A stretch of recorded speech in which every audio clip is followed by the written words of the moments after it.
In today's video, I'm going to teach you how to connect QuickBooks to Google Sheets. If your subscription includes QuickBooks Online Advanced, QuickBooks gives you a built-in way to export individual reports directly into Google Sheets. This is especially useful if you want to keep working with your report data in a spreadsheet, share it more easily, or build custom analysis outside of QuickBooks. To get started, sign into your QuickBooks Online account. Make sure you're using the correct subscription level, since this direct export option is tied to QuickBooks Online Advanced. If you don't see the option later on, that's usually the first thing to double-check.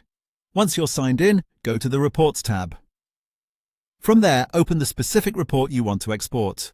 It's a good idea to review the report first and make sure the date range, filters, and displayed information are exactly how you want them, because you'll be sending that version into Google Sheets.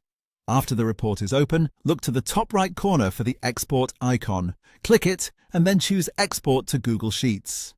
If you're following along in a demo version and can't actually access this feature, that's okay. Just continue by following the prompts as they would appear in a live account. The process is still the same, and understanding the flow will help when you use it in a real QuickBooks environment.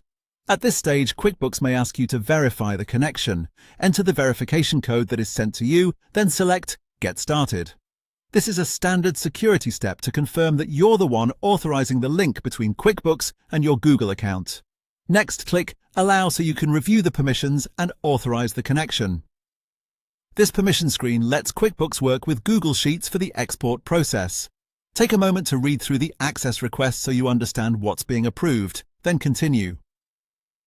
Once permission is granted, QuickBooks will complete the connection and begin exporting the report to Google Sheets.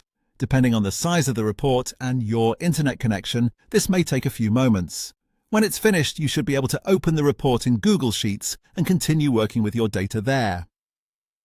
That's all it takes to connect QuickBooks to Google Sheets for report exports. If you plan to do this often, getting comfortable with the Reports area and checking your report settings before exporting can save you time and help keep your spreadsheet data clean and organized.